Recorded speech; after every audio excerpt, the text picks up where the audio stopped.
থেকে আমার ৩ ভাই মিলে রেপ করছে। যখন ছোট ছিলাম তখন তো আর সবকিছু নাই, কিন্তু যখন বড় হয়েছি ছোটবেলার কথাগুলি আর কি তখন মানে বেশ মনে পড়ছে এবং কষ্টও দিচ্ছে। ছোটবেলা থেকে আমরা শুরু করি, আপনার যতটুকু মনে আছে কোনো সমস্যা নেই। তো আমার এখনো মনে আছে, মানে আমার জ্ঞান হওয়ার পরে থেকে আমার আব্বার অবস্থা সবসময় সচ্ছলই দেখছি। সচ্ছল মানে কি? সচ্ছল মানে আমাদের টাকা পয়সার কখনো কোনো অভাব ছিল না, নিজেদের বাড়িও ছিল, এখনো আছে। মানে দারিদ্রতা দেখি নাই কখনো। ঢাকা শহরে বাড়ি? হ্যাঁ, আমাদের 4টা বাড়ি ছিল। ঢাকা শহরে 4টা বাড়ি ছিল, এখন একটা আছে। আমার আব্বার আবার ওই যে মানে বিক্রি করার একটা ছিল আর কি। এই বাড়িগুলো উনি কি পৈতৃক সম্পত্তি হিসেবে পেয়েছিলেন নাকি নিজে থেকে করেছিলেন? নিজে এগুলি করছেন। আচ্ছা, নিজে পরিশ্রম দ্বারাই করছেন আর কি। ওই জায়গা জমির ব্যবসা করতো কয়েক বন্ধু মিলে, তারপর সেটা আবার চড়া দামে বিক্রি করতো না। প্রথমে অল্প দামে কিন্তু পরে আবার চড়া দামে বিক্রি করতো, এইভাবেই আর কি। আচ্ছা। তারপর আমরা 5 ভাই 3 বোন। আমি হচ্ছি 7 নাম্বার, আমার ছোট একটা বোন আছে। আমরা 2 বোন মানে স্কুলে পড়ি একসাথে। তো আমার বোনটা তখন থেকেই আমরা পিটাপিটি, 1 বছরের ছোট বড়, কিন্তু আমার বোনটাকে দেখলে এটা মনে হতো না। আমার বোনটাকে আর কি বেশ বড় মনে হতো। তো ওকে বড় মনে হওয়ার পেছনে কারণটা কি? ও মানে মোটা হয়ে গেছিল অনেক ছোটবেলাতে। শরীরে কোনো সমস্যা ছিল? অন্য কোনো সমস্যা? ওর হরমোনের সমস্যা ছিল, এটা তো তখন আমরা বুঝতাম না। আর আমার ফ্যামিলি কখনো ডাক্তারও দেখায় নাই। কিন্তু ওর সাথে আমার মানে বোঝা যেত না যে আমরা দুইজন এত মানে কাছাকাছি যে বয়স, মনে হতো অনেক ছোট বড় আর কি। ওকে বড় মনে হতো, আপনাকে ছোট মনে হতো? ওকে অনেক বড় মনে হতো। তারপর আমরা স্কুলে যাইতাম। আমার বাবা টাকার অভাব নাই, কিন্তু আমাদের কখনো ব্যাগই কিনা দেয় নাই। আমরা ব্যাগ ছাড়া বই নিতাম হাতে করে। আপনাদেরকে বই মানে কিনে দিত না? বই মানে স্কুলে তো পড়ি, প্রাইমারি স্কুলে, কিন্তু ব্যাগ যে নিব, বইটা যে নিব, ব্যাগ, সেই ব্যাগ আমাদের কিনা দেয় নাই। আমরা হাতে করে ব্যাগ নিতাম। কারণ আপনার সব সন্তানের প্রতি কি একই রকম আচরণ করতো নাকি শুধুমাত্র আপনাদের? আমার ভাইদেরকে অন্যভাবে দেখতাম। আমার ভাইরা তো তখন অনেক বড়, কিন্তু এটা মানে শুরু এই যে বুঝি যে আর কি। আর একসাথে খাওয়াইতে গেলে সবসময় আব্বা মা ছেলেদেরকে পাশে রেখে বসায় খাওয়াইতো। আমরা বসলে আমাদের 2 বোনকে উঠাই দিত। কেন? আপনারা কখনো জিজ্ঞেস করতেন না যে কেন? হ্যাঁ, জিজ্ঞেস করতাম। কি বলতো? কোনো কিছু বলতো না, যে হিংসা করো কেন আমার ছেলেদের সাথে, এটা বলতো মাঝে মাঝে। তারপরে দেখতাম আমরা। আপনার ভাইরা কোনো প্রতিবাদ করতো না যে না বসে থাকো? কখনোই না, এটা তো মানে বাবা মার মতোই ওনারা। তারপর মানুষ টিফিন নিত, আমরা সেই সকালবেলা 2টা বোন যাইতাম। আমাদের আর্থিক অবস্থা ভালো হতো যে আমাদের টিফিন দেওয়া হতো না। আমার ছোট বোনটা ক্লাসরুমে কাঁদতো, আর স্কুলের মাঠে একটা আম গাছ ছিল, খিদে লাগতো খুব। তো আমি গিয়ে সেই মাঠের মধ্যে বসে বসে কাঁদতাম। সবাই খাইতেছে, আমরা 2 বোন খাইতে পারতেছি না, অথচ আমরা কখনো অভাব দেখি নাই।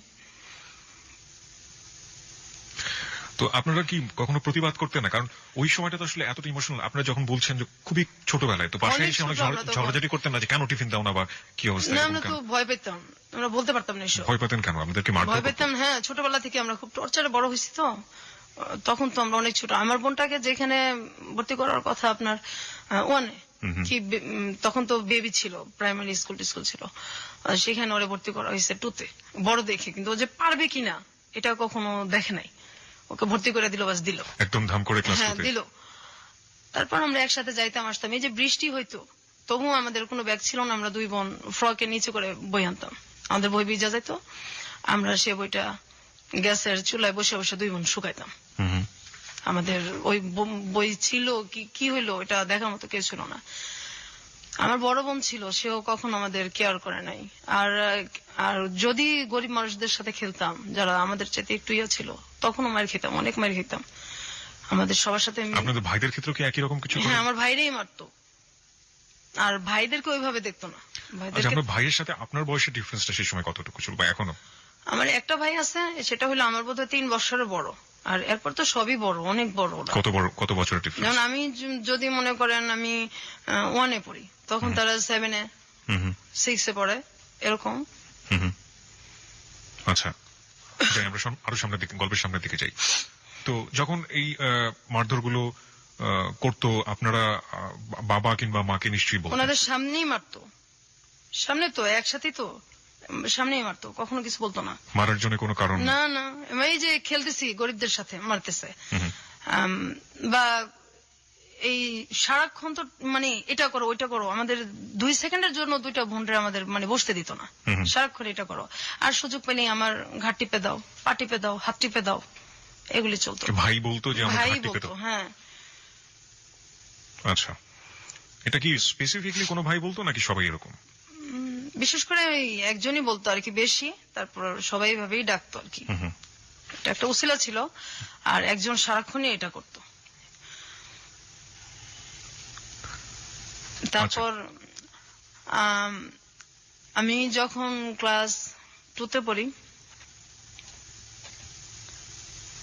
আমি খেলতে যাইতাম, কিন্তু আমার বোনটা যাইতো না। ওর উপর দিয়ে তখন মানে কি গেছে, ও তো আমার চাইতে একটু ছোট। আমি 3 তে উঠছি, 2 তে না, 3 তে উঠছি। তা আমার বোনটাকে আমি কখনো খেলতে নিতে পারতাম না। আমি কেন নিতে পারতেন না? আমি মানে ও যাইতো না, আর খুব কথা কম বলতো, অনেক কথা কম বলতো। এমনি চুপচাপ, কিন্তু হঠাৎ করে খুব চুপচাপ হয়ে গেছে। আমরা দুইটা বোন একসাথে শুই, একসাথে বড় হয়েছি আমরা, কিন্তু ওই সময়টা আমার মনে পড়ে এখনো যে ওরে আমি বাইরে হঠাৎ করে নিতে পারতাম না। আপনার ভাই বোনকে একই সাথে খেলাধুলা করেছেন কখনো? না না, আমি আর আমার এই ছোট বোনটা একসাথেই থাকতাম, একসাথেই খেলতাম। আমরা দুজন তো পিঠাপিঠি। তারপর আমি খেলতে যাইতাম, আমার বোনটা দূরে থেকে দেখতো, কিন্তু ও যাইতো না, ওরে আমি নিতে পারতাম না। জিজ্ঞাসা করলে কিছু বলতো না। পরে এক সময় আমি বুঝতে পারি আমার বোনটাকে আমার 3 ভাই মিলে রেপ করছে। ওকে, আপনি এটা বুঝলেন, আপনি মানে কখন কিভাবে আপনি এটা বুঝলেন, এবং কত বছর বয়স তখন আপনার? আমি তখন ক্লাস 3 তে পড়ি, 4 এ পড়ি। তখন তো কোনো মেয়ের একটা রেপ সম্পর্কে আইডিয়া থাকা উচিত না, বা জানেই না ব্যাপারটা। আপনি তো পরবর্তীতে বড় হয়ে এটা জিনিসটাকে বড় মূল্যায়ন হয়ে তো করেছেন, জিনিসটা আমি জানতাম, কিন্তু আপনি তখন কি দেখলেন আসলে? আমার বোন চুপচাপ হয়ে গেছে, আর শুধু বলতো যে আমার ওই জায়গাটা ব্যথা করে। এটাও আমার শরীরের একটা, আচ্ছা ঠিক আছে, আমার এই জায়গাটা ব্যথা করে। তো আমি তো এই জিনিসটা বুঝতাম না, তো বড় হওয়ার পরে বুঝতে পারছি। তো আপনি তাকে জিজ্ঞেস করেছিলেন যে কে এই কাজটা করেছে? হ্যাঁ, ও এটা আমাকে বলছে। আপনি তখন কি করলেন এটা জানার পর? এটা জানার পর আমি আমার বড় বোনকে বলছি। বড় বোন কি বলল? বিশ্বাস করা নাই, কোনো পাত্তা দেয় নাই কেউ ফ্যামিলিতে। এবং পরবর্তীতে এগুলির শিকার আমিও হয়েছি। এইভাবে আমার বোনটা যখন ওর 10 বছর, এর মধ্যে ও বেশ কয়েকবার রেপের শিকার হয়েছে আমার ভাইদের। এটা ও কি করতো এই ধরনের ঘটনা ঘটার পরে? আপনি আপনার পরিবারকে বলেননি, আপনি বড় বোনকে বলার পরে আপনি আপনার বাবা মাকে বলেননি? তখন তো আমিও ছোট, জিনিসগুলোতে আমি বড় হওয়ার পরে মানে বেশি বুঝতে পারছি। আমিও তো তখন ছোট। একবার আমি মানে আমার বাবা মাকে বলছি জিনিসটা, আমি নিজেও বুঝি না, যতটুকু বুঝছি আর কি। তো বলছে, তোমাদের জন্য কি আমার ছেলে বের করে দেবো? আমার ছেলেদের সাথে হিংসা করো, এই জন্য এরকম কথা বলো, আজে বাজে কথা বানায় বলো। বিশ্বাস করতো না, আর কিন্তু তারা শুনতেই চেত না, আমাদেরকে তো পছন্দই করতো না। হয়তো কেন এমন করতো জানি না, আমার তো আপন বাবা মা, আর ভাই বোন তো সবাই আপন। ওই সময় আমাদের পাশে কেউই ছিল না। আমরা 2 বোন একসাথে বড় হয়েছি, অনেক কষ্ট করে বড় হয়েছি, পাশে কেউ ছিল না। তারপর আমার বোনটা এরকম হইতে হইতে কথা বন্ধ করে দিল আস্তে আস্তে। একদমই যখন কথা বন্ধ করে দিত তখন বন্ধই থাকতো কথা। কতদিন বন্ধ থাকতো? 2 মাস 3 মাস বন্ধ থাকতো কথা। অনেক মারলেও কথা বলতো না, কারোর সাথে কথা বলতো না, কারোর সাথে কথা বলতো না। আবার যখন বলতো তখন হয়তো কিছুদিন বলতো, এরপর আবার বন্ধ। তারপর ও হঠাৎ করে বিছনায় প্রস্রাব করতো। এটা ওর একদম আগে ছিল না, তারপর হঠাৎ করে এটা হয়েছে। ওর এই যে মানে ডাক্তার দেখানো দরকার, সেটা কেউ দেখাইতেছে না। তারপর ও চিল্লাচিল্লি করতো, খুব কষ্টে চিল্লাইতো, এগুলি বলতো। সেটার ওকে সাপোর্ট দেওয়ার মতো তো কেউ ছিল না, আর আমিও ছোট। তারপর ওই যে ভিজা কাঁথা, এগুলির ওইভাবে উল্টায় রাখতো, আবার ওইটার মধ্যে এসে শুতো। এত শীত। আপনার মা কি করতেন? আমার মা কখনো আমাদের কেয়ার করে নাই। আমরা যদি কষ্ট পাই বলতাম, আমার মা একটাই কথা, আমার ছেলেদের সাথে হিংসা করো, তোমাদেরকে কি ভালোবাসি না, ভালোবাসা কি বড় করতেছি না? এই ভালো, এরা কি ভালোবাসা? আপনি তো 2 নজরে দেখতেছেন, আমাদেরকে এত কষ্ট দেন, আমরা কোথায় যাবো? আমাদের তো কেউ নাই। আপনি আমার ভাইদেরকে একভাবে দেখেন, আমাদের 2টা বোনকে একভাবে দেখেন। কিন্তু আমার বড় বোনকে ওনার এইভাবে বড় করে নাই, আমার বড় বোনকে ওনার অনেক ভালোবাসা বড় করছে। আমাদের 2 বোনের বেলায় এরকম হয়েছে। তারপর আমার বোনটা যখন ক্লাস 5 এ পড়ে, 5 এ পড়ার পরে একদমই বিছানায়, প্যারালাইজ না, কিন্তু বিছানার মধ্যে গোসলও করতে পারে না, হাঁটতেও পারে না, নিজে হাতে খাইতেও পারে না। এখনো ওকে আমার বড় ভাবি খাওয়াই দেয়, গোসল করায় দেয়। আর তখন আমার বড় ভাবিটা তখন এরকম ছিল না, পরে আস্তে আস্তে মানে আমার মায়ের চাইতে বেশি ভালোবাসে। আমরা মেন ট্রিটমেন্টে যায়নি যে সময়টা এরকম হলো? না, আপনার পরিবার ট্রিটমেন্টে যায়নি? না, কখনোই না। কোন ধরনের ট্রিটমেন্ট করেন? না, কখনোই করে নাই। তো ও তো অসুস্থ হয়ে পড়লো 93 সালে। This track was downloaded from FusionBD.com. 93 সালে একদমই বিছানায় পড়ে গেল। তখন ওর বয়স কত? তখন ওর মনে হয় কত হবে, 93 ও ক্লাস 5-এ পড়ে। আচ্ছা, বয়সটা ওটাই কি ওর শেষ পড়া ছিল? পরের পড়াশোনা করতে না, হয়? এরপর তো একদম বিছনায়, আচ্ছা, একদম নিজে খাইতে পারে না, নিজে গোসল করতে পারে না, বিছানা থেকে ওরে ধইরা উঠাইতে হয়। কিন্তু ওর ভিতরে তো এই কষ্টগুলির কারণে ও আর কি এরকম হয়ে গেছে। তার মধ্যে ওর প্রচন্ড মোটা হয়ে গেছে। তো একবার ডাক্তার দেখানো হয়েছে। ডাক্তার বলছে ওর কোন মানে ওর শরীরে হরমোন অনেক বেশি। আর যেটা হলো যে ওর খুব মাথা ব্যথা করতো। ওর যখন মানে কান্নাকাটি করতো তখন আমার বাবা মার কাছে আসতো না, কিন্তু আমাদের পাশের পাশের সব মানুষ চলে আসতো। যে এত রাত্রে এইভাবে কে কাঁদে, পাশের পাশের অনেক লোকজন চলে আসতো, কিন্তু আমার বাবা মা পাশের রুমে থাকতো, ওনারা কোনোদিন আসতো না, আইসা কখনো পাশে বসতো না। কোন সময়ই আমাদেরকে মানে অসুখ হইলে আমার বাবা মা কখনোই কাছে আসেনি, কিন্তু আমার ভাইদের যদি অসুখ হইতো তারা পাশে যাইতো, ফল নিয়ে বসে বসে খাওয়াইতো। তারপর আমার বোনটা যখন একদম পড়ে যায় অসুস্থ অবস্থায়, তখন আমার এই ভাবি ওরে এই শুরু করে টানা আর কি। আমার ভাবিটা এমন দিন গেছে যে আমার মানে দুধ জাল দিচ্ছে, ছেলেদেরকে খাওয়াইতো, আমার মা বাবা খাইতো, কিন্তু আমাদের দুই বোনকে কখনোই দিত না। এই দুধ যে মানে খাওয়াটা, আমাদের বাসায় সবসময় দুধ রাখতো, আমার ভাবি আমাদেরকে খাওয়াই মেন। আমরা ভাবির কাছ থেকে এটা শিখি। আর মায়ের ভালোবাসাটা আমার বড় ভাবেই দিছে আমাদেরকে। পরবর্তীতে আমার সেজ ভাবি আসছে, উনিও এখন আমাদের আদর করে। কিন্তু আমার বোনটা এখন অসুস্থ। আমার বাবা আমার বোনটার কখন এই চিকিৎসার কথা বলে খুব রাগারাগি করে। একবার কিভাবে যেন অনেক ঝগড়ার পর আমার বোনটাকে ডাক্তার দেখানো হয়েছে। তো ওই যে ডাক্তার উনি বললো যে হরমোন বেশি, এটা ট্রিটমেন্ট আমি করব। আর ওর সিটি স্ক্যান করা হয়েছে, ওর মাথায় কোনো সমস্যা নাই। ওর মেন হলো তোমার মানসিক ডাক্তার দেখাতে হবে। এটা দেখাইলে তারপর ধীরে ধীরে যদি ঠিক হয়, এর মধ্যে এছাড়া ওর কোনো আর ইয়া নাই। তো চিকিৎসাটা মনে হয় 2-3 বছর চলছে। তারপর আমার এক ভাই বলছে না, ও কি পাগল নাকি, ওর মানসিক ডাক্তার দেখানো লাগবে। তারপর এই কথা বলার পর ওর চিকিৎসা বন্ধ হয়ে গেছে। আমার আব্বা ওকে আর কোনোদিন ডাক্তার দেখা নাই।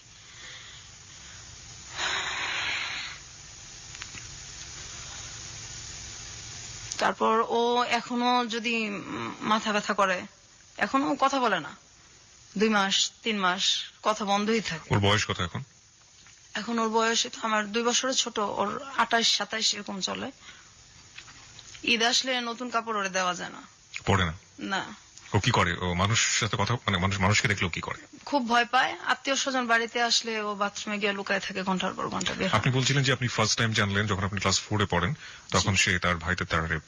এবং এটা কি ওই একবারই ছিল নাকি পরবর্তীতে না, আরো হয়েছে? ওকে অনেকবারই করা হয়েছে রেপটা। আমরা এই গল্পে ফিরবো, তবে তার আগে একটা বিরতি আছে। বিরতির পর শ্রোতা যারা শুনছেন তাদের উদ্দেশ্যে আমরা বলতে চাই, আমরা ফিরে আসছি আজকের হ্যালো 8920 গল্পতে। এবং সবকিছু আসলে জীবনের গল্প, জীবনে সবকিছুই সম্ভব, এবং যা হয়েছে আজকে তা আসলে অসম্ভবের চেয়ে অসম্ভব। এই অসম্ভব গল্প আপনাকে শেষ পর্যন্ত আমরা বলতে চাই, এবং বলার পর এটা আসলে একটা মেসেজ।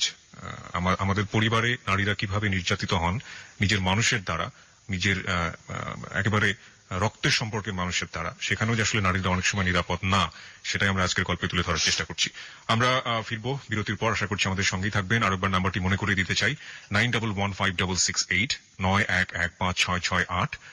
এটা হচ্ছে আমাদের নাম্বার। এখানে ফোন করতে পারেন। আপনি ফোন করার পর আপনি আপনার নাম এবং সেল নাম্বারটি বলবেন, তারপর আপনার যা বলার আছে আপনি বলবেন। এছাড়া ফেসবুকে আমাদের একটি পেজ রয়েছে, সেখানেও আপনি যোগ দিতে পারেন, আপনার অভিমত জানাতে পারেন। ফেসবুক পেজটি হচ্ছে facebook.com/hello8920। হ্যালো বানানে ডাব্লিউ নেই।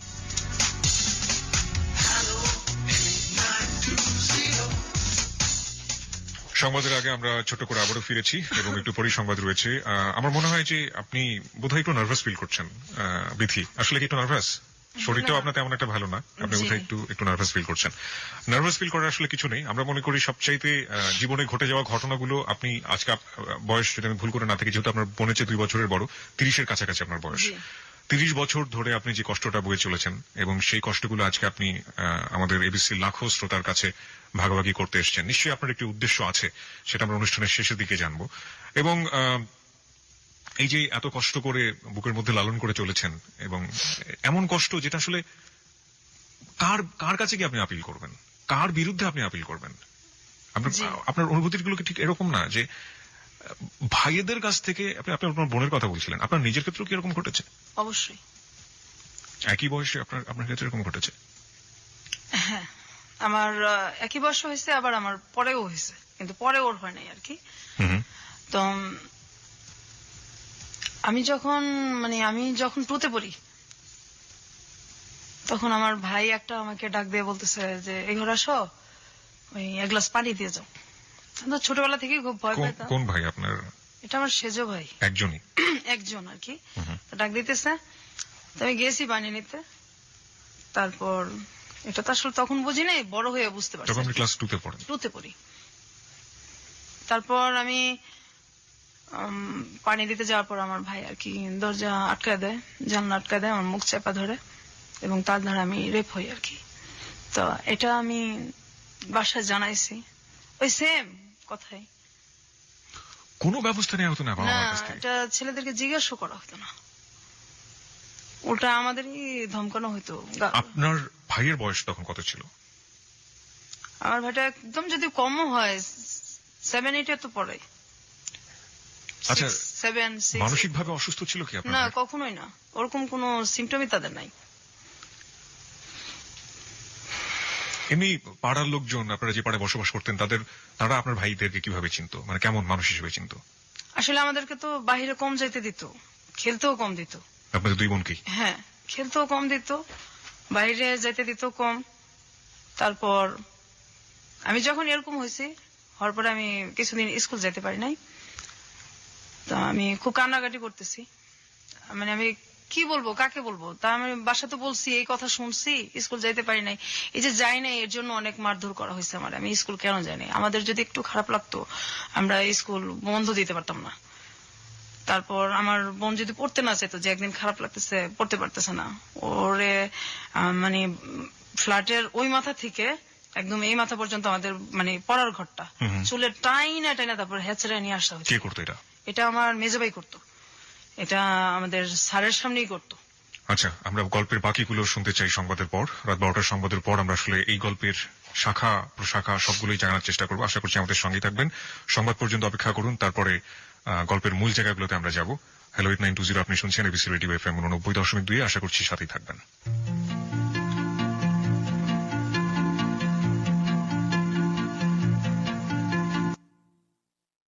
এই গানে বন্ধু শাহিনের সাথে লা ক্লাসিকে প্রতি সোমবার দুপুর 12টার খবরের পর শুধুই এবিসি রেডিওতে।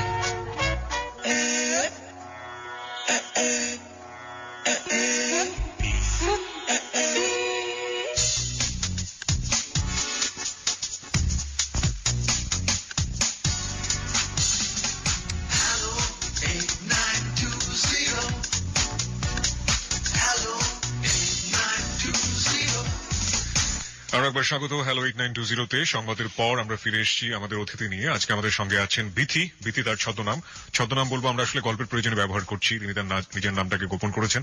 এবং আমরা আরো একবার বলে নিতে চাই, আজকের এই গল্পটি একটি বাস্তব গল্প, জীবনে ঘটে যাওয়া গল্প। এবং আমরা মনে করি যে কোনো সমস্যাই সেটা সমস্যাই থেকে যায় যদি সেটা গোপন রাখা হয়। এবং আসলে আমি বিথিকে শেষের দিকে জানতে চাইবো যে আসলে 30 বছর ধরে যে দুঃখটা আপনি গোপন করে রেখেছেন, সেটা আপনি কেন আজকে আমাদের সাথে শেয়ার করতে আসলেন? এবং শেয়ার করলে যেটা সমাধান হয়ে যাবে ঠিক তা না, তারপরেও তিনি আমাদের কাছে এসেছেন, কারণ আমরা বিশ্বাস করি হ্যালো 8920 হচ্ছে মন খুলে কথা বলার প্ল্যাটফর্ম। জীবনের যে কোনো গল্প সেখানে বলা যেতে পারে।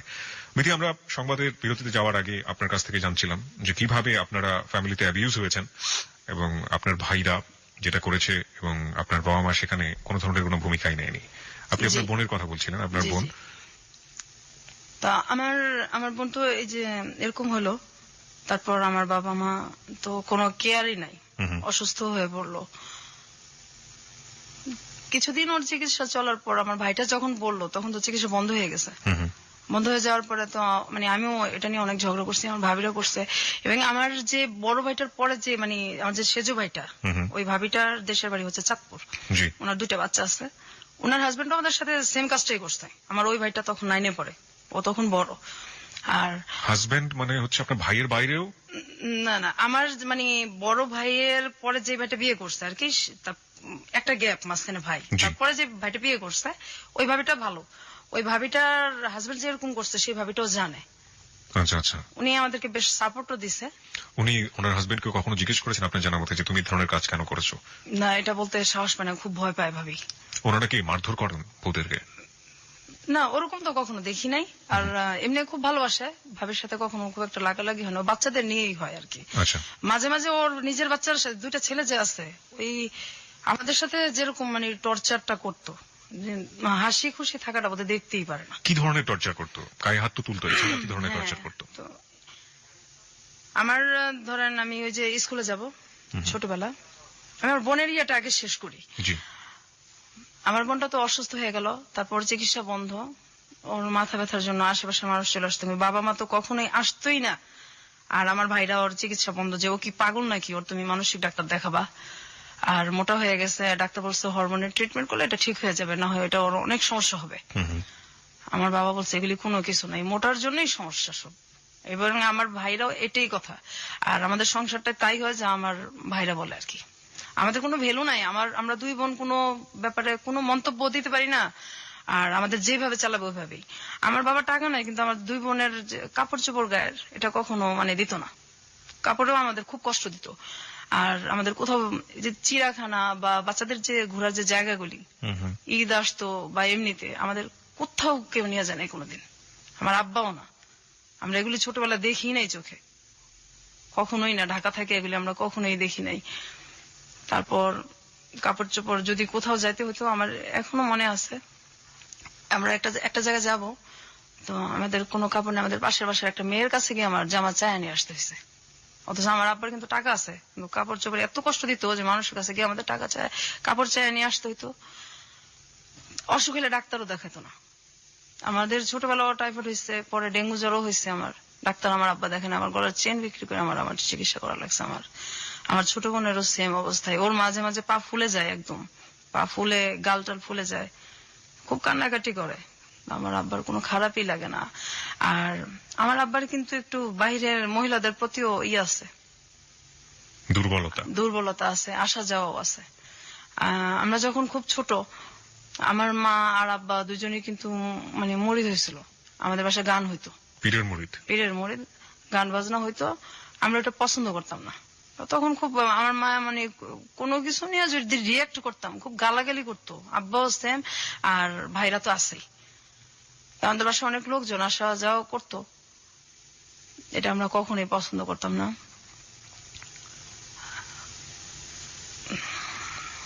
খুব বেশি ইমোশনাল হয়ে গেলে আপনি গল্পের সামনের দিকে যেতে পারবেন, এবং আমি যতদূর জানি যে আপনি শারীরিকভাবে অসুস্থ, সুতরাং আমার মনে হয় একটু কন্ট্রোল করে আপনাকে বলতে হবে। আমি আর আমার ছোট বোন, আমার বোনটা যখন 6-এ পড়ার বয়স, ওর তো 5-এ পড়া আর যাইতে পারলো না, একদম অফ। এর মাঝে তো আমি আগেই বলছি যে আমি ওর রেপ হয়েছি। তারপর আমি যখন, আমার বোনটা অসুস্থ শুয়ে আছে, আমার মাকে আর কি একটা ছেলে ধর্মের মা ডাকে, তো উনি আমাদের বাসায় আসে অনেক রাত্রে। আমাদের বাড়িটা ছিল অর্ধেক দোতলা অর্ধেক একতলা। আমি আর আমার বোনটা যে রুমে শুইতাম, তার পাশে আমার আব্বা আম্মার রুম ছিল, তারপরে ছিল বাথরুমটা। তো ওই লোকটা রাত্রে মানে আসে আমাদের বাসায়, আসার পরে আমার আব্বা আর মা আমার ভাইদের সাথে ওরা শুইতে না দিয়ে, আমাদের কিন্তু জায়গা আছে, ড্রয়িং রুমও আছে, আমাদের রুমে পাঠাই দিছে আমাদের সাথে শোয়ার জন্য। তো আমি উঠে গিয়া বলছি যে আমাদের এত জায়গা আছে, উনি আমাদের সাথে কেন শোবে? তখন বলছে ওইখানে শুলে সমস্যা কি, তোমার ভাই না? ভাই বলে কিছু না, ভাই শব্দ তো ঘৃণা করি ছোটবেলা থেকেই, ভাই নামটাই ঘৃণা করি আমরা, ভাই আবার কি, ভাই বলে কিছু নাই। তারপর ওই লোকরা আমাদের সাথে শোবে, পড়ে আমরা কি করবো, আমরা দুই বোন সারা রাত একসাথে না ঘুমায় বসে আছি, আর ওই লোকটা আমাদের বিছানার মধ্যে শুয়ে আছে।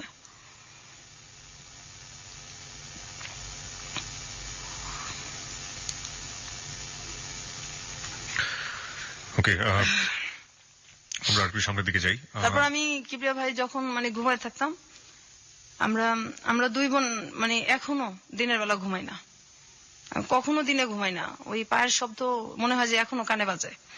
যখন ঘুমায় থাকতাম, আমার ভাইরা ঘুমন্ত অবস্থায় এসে গায়ে হাত দিত। আমার ওই ভাইটা তখন 9-10-এ পড়ে, আমি তখন ক্লাস 6-এ কি 5-এ পড়ি। ঘুমন্ত অবস্থায় এসে গায়ে হাত দিত, চিলাচিলি করতাম, কান্নাকাটি করতাম। পাশে আমার মা আছে, আমার আব্বাও আছে, মনে হয় যে শুনেই নাই কিছু, কিছুই শুনে নাই। ভয়ে কখনো শুইতামই না, মানে রাতটা। আর মাঝখানে আমাদের যে দরজাটা ছিল এটা মানে আটকানো যেত না, এটা আমার আব্বা কখনো ঠিক করে দিত না। তাহলে হয়তো আমরা ওই বয়সটা একটু সেফ থাকতে পারতাম আর কি। এটা কখনো ঠিক করে দিত না, কিন্তু ছেলেদের যদি কোনো সমস্যা হতো সেটা সাথে সাথে ঠিক হয়ে যেত। এটা এখনো হয়, ছেলেদের সব সমস্যার সমাধান সাথে সাথেই করা লাগবে। আমাদের কোনো সমস্যার মানে কোনো সমস্যাই নেই তাদের কাছে। ঈদ আসলে আমার আব্বা মা আমার ভাইদেরকে ডাক দিয়ে তাদের পাশে বসে খাওয়ায় না। আমরা যদি দুই বোন পাশে গিয়ে বসি, আমাদের উঠায় দেয়, তুমি ওঠো, ও এখানে বসবো, ও এখানে বসবো, আমার ভাইদের কথা বলে, কিন্তু আমাদেরকে বসতে দেয় না। আমাদেরকে তখন কষ্ট হয় না?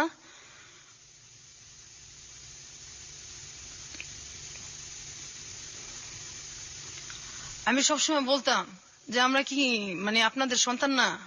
আর আমরা দুই বোন খুব মানে তখন থেকেই কল্পনা প্রবণ হয়ে পড়ি যে কত মানুষ যায় রাস্তা দিয়া, যদি ওই লোকটা এসে বলতো যে আমি তোমাদের বাবা, তোমাদের রাস্তায় ফালাই গেছি, তো তোমরা হারাই গেছিলা, ওরা তোমাদের পাইছে। আমরা সবসময় এই জিনিসটা ভাবতাম, যদি কেউ এরকম আসতো।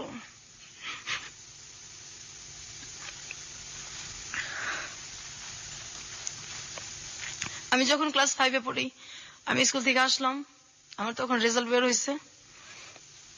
আমি বাসায় এসে দেখি আমার যে বড় ভাইটা, আমার বড় ভাইটার বয়স তখন সম্ভবত 30-35-এর কাছাকাছি। আমি তখন ক্লাস 5-এ পরীক্ষা দিয়ে আসলাম, ফাইনাল রেজাল্ট নিয়ে আসছি বাসায়। আমি এসে দেখি একটা আমার বড় ভাইয়ের মতো কি তার সাথে একটু বড় এরকম একটা লোকের সঙ্গে বিয়ে ঠিকঠাক আমার বিয়ে দিয়ে দিবে। মানে আমি তো খুব কান্নাকাটি করতেছি, আমার ছোট বোন, আমরা অনেক কান্নাকাটি করতেছি, আমার দুইটা মামাতো ভাই, ওরা বলতেছে এটা কেমন কথা, এত বয়স্ক লোকের সাথে আর ও পড়ে, কিসের অভাবটা কি যে ওরা বিয়ে দিয়ে দিবে। আমি আমার বাবার পায়ে ধরে কান্নাকাটি করছি, আমার বিয়ে দেন না, আমার পড়ান, আমি যখন বড় হব আমি আমার পড়ার খরচ গুলি আপনার আমি দিয়ে দিব, তো আমার বিয়ে দেন, আমি পড়তে চাই।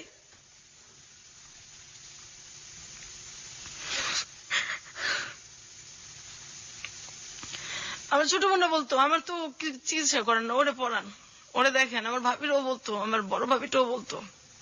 আমার আব্বা মা কারো কথা শুনতো না।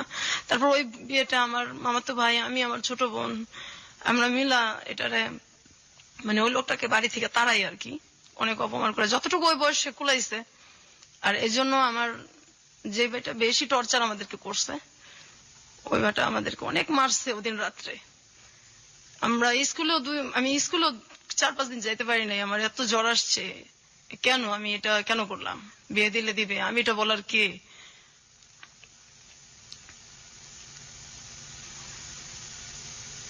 তারপর আমার ছোট বোনটার জন্য খুব খারাপ লাগতো, ওর কাপড় চোপড় তো কখনো পড়তে চেত না, আর তখন থেকে আত্মহত্যার খুব চেষ্টা করতো। আমি গাছ লাগানোর খুব শখ ছিল আমার, ওই এন্ডিল গ্রাম থেকে নিয়ে আসছি, ধান খেতে দেয়, সেটাও মুখে নিছি যে মরে যাবো। এই আপনার বোন আত্মহত্যার চেষ্টা করেছে, এটা আপনি কিভাবে জানলেন? হ্যাঁ, একদিন ওই ইঁদুরের বিষ আনা হয়েছে আমাদের বাসায়, তো সেটা পাওয়া যাইতেছে না। তারপর ওর ড্রয়ারে গিয়ে আমরা ওইটা দেখছি, আর পরে দেখছি যে ও বিছনার মধ্যে একদম কেমন করতেছে, মানে খাওয়ারও বেশ একটা চেষ্টাই করছে, খাইতে পারে না, ওইটা আমরা ফালাই দিছি। আরেকদিন ফ্যানের সাথে চেষ্টা করতেছে, দরজা আটকায় ওনা টোনা বাইন্ধে ফেলছে। তারপর দরজা জোরে আমার বড় ভাবি, ভাস্তি সবাই মিলে আর কি ভাঙ্গা হয়েছে। তারপর আত্মহত্যা করতে পারে না সেদিন, এখন ওই চেষ্টাটার মধ্যে আছে। ওকে এখন পুরোপুরি মানসিক রোগী? একদম মানসিক রোগী। ও মানুষ দেখলে ভয় পায়। কি করে মানুষ দেখলে? এই যে বাথরুমে ঢুকে যায়, তারপর এত গরম, এই গরমের মধ্যে কাঁথা মোড়া দিয়ে শুয়ে থাকে। এখনো গরমের মধ্যে কাঁথা মোড়া দিয়ে শুয়ে থাকবে, কার সাথে কথা বলবে না। ঈদ আসলে তো জামা সে পরবেই না, নতুন কাপড় সে পরবে না। তারপর ঘরের যে একটা আসবাবপত্র চেঞ্জ, এটা সে সহ্য করতে পারে না। আর ভাইদের সামনে যায় কখনো? কিসের? আপনার ভাইদের সামনে কখনো যায়? বা ভাইরাও এক বাড়িতেই তো, সামনে পরেই আর কোনো মানে উদ্ভট আচরণ করে? কথা হয় না, খুব একটা কথা হয় না, আর তো সহ্য করতে পারে না। আর মানে রিয়েক্ট তো এখন আর হয় না, করে কি করবে, কোথায় যাবে? আমি জোরে নিয়ে আসবো, আমার যে ছেলেটার সাথে এখন বিয়ে হয়েছে ওটা তো আমি, আমার বোনকে তো আমি একসময় আনতেই পারবো, কিন্তু চিকিৎসা যে আমি করবো সেই অ্যাবিলিটিটা আমার এখন নাই। আপনার বাবার তো অনেক টাকা আছে, হ্যাঁ। তারা সে এখন পর্যন্ত চেষ্টা করছে না না treatment তারা করার করবেও না। আমার আব্বা বলছে আমি যে কদিন বাচ্চা আছি এভাবেই চলুক, আমার চিকিৎসা আমি করতে পারবো না। আমার একটা ভাই আছে, হয়তো সে মাস্তানি টাস্তানি একসময় করছে, আমরা ছোটবেলায় দেখছি। আমি যখন 6-এ পড়ি, 6-7-এ পড়ি, সে রাত বিরাত বাসায় আসতো 3টা 2:30টা। আমার আব্বা কোনোদিনও কিছু বলতো না। তো ওই দরজাটা গেটটা আমার খুলতে হইতো বেশিরভাগই। বাসায় যদি পুলিশও আসতো আমারই খোলা লাগতো, না খুললেও সমস্যা আছে, না খুললেও থাপড়াইতো দুইটা। তো ওরে এই যে জেলখানায় যাইতো বা থানায় যাইতো, এক রাতে আমার ছেলেটা মারবো, ব্যথা পাইবো, 40,000 টাকা দিত রাত্রে, 50,000 টাকা দিতে এক রাতের জন্য থানায়, আমার ছেলেটারে যাতে না মারে। তো ছেলের জন্য এত কষ্ট লাগতেছে, একদিন থানায় থাকবে, মেয়েদের জন্য কষ্ট লাগে না। তারপর আবার ছোট নিয়ে আসতো লাখ লাখ টাকা দিয়া, অথচ আমার বোনটার চিকিৎসা হয়ে যায় এই টাকা দিয়া। করবে না? কষ্ট লাগে না? মায়া লাগে না? কি করবে?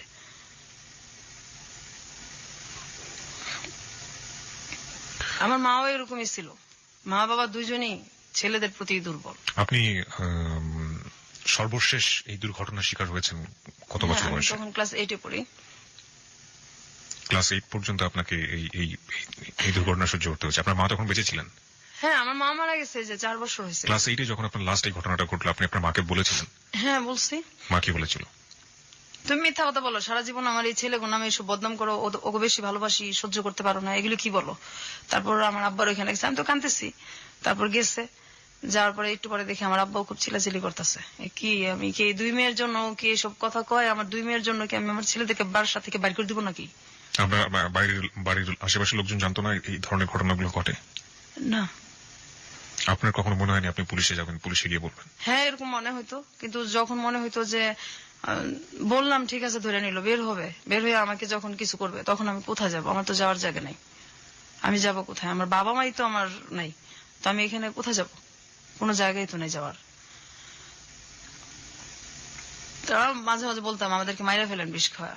ধরেন আমি রেডি হইতেছি স্কুলে যাব, ওই সময় আমার ভাইটাকে বলতেছে, ম্যাক্সিমামই কি করতো আমাদেরকে, যেগুলো আমরা ছবিতে দেখি, ওই আমার হাত টিপা দাও, পা টিপা দাও, মাথাটা টিপা দাও। তো যাইতে চাইতাম না। আমার মাই বলতো, এই ডাক্তারছে যাস না কে, বড় ভাইটাকে যাস না কে, যাইতে চাইতাম না। তখন রাগারাগ করতাম, কিন্তু লাভ হইতো না, মারি খেতাম, অনেক ভয়ে চলে যেতাম। তারপরে একদিন এরকম হয়েছে, স্কুলে যাব, ওই সময় আমার ভাই, আমি ড্রেস পরা আর মাত্র 8 ঘন্টা আছে আমার স্কুলের সময়, তখন ডাক দিয়ে বলতেছে হাত পাত। তো আমি হাত পেতে দাঁড়াই আছি। তারপর আমার ভাই কমলা খাইতেছে আর খুশাগুলি আমার হাতে দিতেছে। আমি তো দাঁড়াইতেছি যে দেরি হইলে ওদিকে ম্যাডামের মার খাবো স্কুলে, আর কিছু বলতেও পারতেছি না। এটা আমার মা তখন পাশেই, আমার ভাইয়ের পাশেই আমার মা খাটে বসে আছে। আমি বলতেছি আমি কি স্কুলে যাবো না?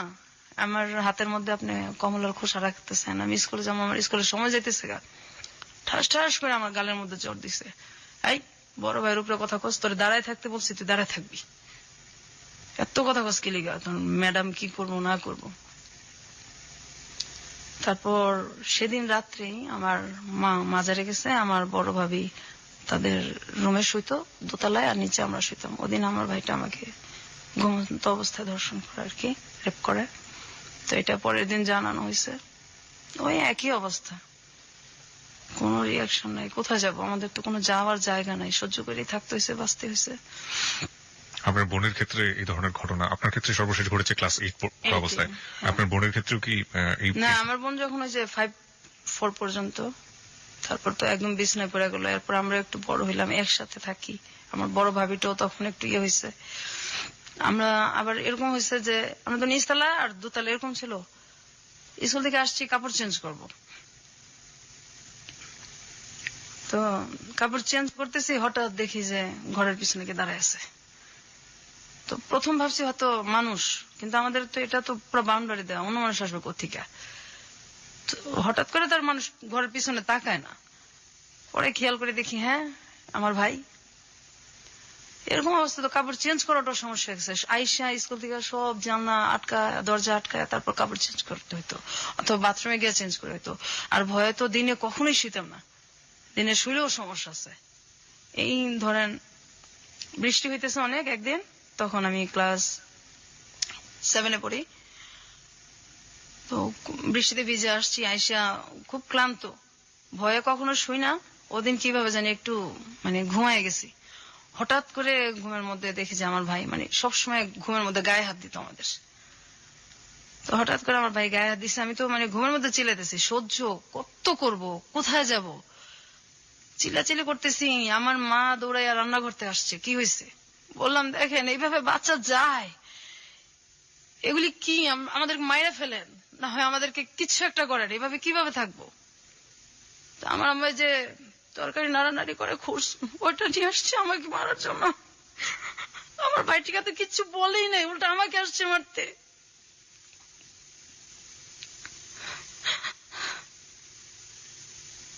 This track was downloaded from FusionBD.com.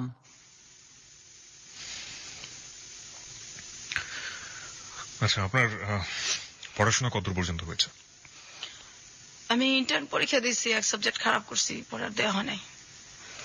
আমি এ পর্যন্ত তো গেল, তারপর 9-এ উঠলাম। 9-এ ওঠার পরে আমার ওই সময় থেকে আমার আব্বা পড়ার খুব কষ্ট দিত, বই দিত না, বই দিলে খাতা দিত না। তারপর অনেকদিন ঘুরাইতো, ম্যাডাম স্যারদেরও মার খেতাম, হইতো না। আর স্যার আমি যখন ক্লাস 6-এ উঠছি তখন পর্যন্ত আমার স্যার, এরপর আর আমাদের স্যার রাখে নাই। যখন আমি 8-এ 9-এ উঠলে তো আর নিজে থেকে পড়া যায় না, অঙ্ক ইংলিশ এগুলি তো লাগেই। তো পড়া না পারলে মারি খেতাম, বাসায়ও মারি খেতাম, আর পড়া না পারলে স্যারদের কাছেও মারি খেতাম। তো যে আমার ক্লাসের যেসব মেয়েদের সাথে সম্পর্ক ছিল, ওদের ভাই ছিল, তো ভাই শব্দটাকেই ঘৃণা করি। যাদের ভাই ছিল ওদের বাসায় আমি কখনো যাইতাম না। আর যাদের দেখতাম ওর বাবা মা বেশি আদর করে, ওখানেও যাইতাম না, কখনোই যাইতাম না, ভালো লাগতো না যাইতে, সহ্য হইতো না। তারপর আমার তো স্যার নাই, আমি সবসময় মারি খেতাম। আমি ক্লাস 9-এ আমার অঙ্ক খারাপ হয়েছে, ওই মেয়েদের কাছ থেকে দেখে দেখে ভেবে পরীক্ষা দিছি। অঙ্ক যখন খারাপ হয়েছে তখন আমি বাসায় আসছি, যে ম্যাডাম বলছে গার্জিয়ানদের সিগনেচার নিলে উঠাই দিবে, আমার অন্য সাবজেক্ট গুলি খুব ভালো, তা আমাকে উঠাবে না, গার্জিয়ান সিগনেচার না করলে ম্যাডামও তো উঠাই দিবে না দরখাস্ত। ম্যাডাম বলছে তুমি দরখাস্ত দাও, উঠাই দেবো।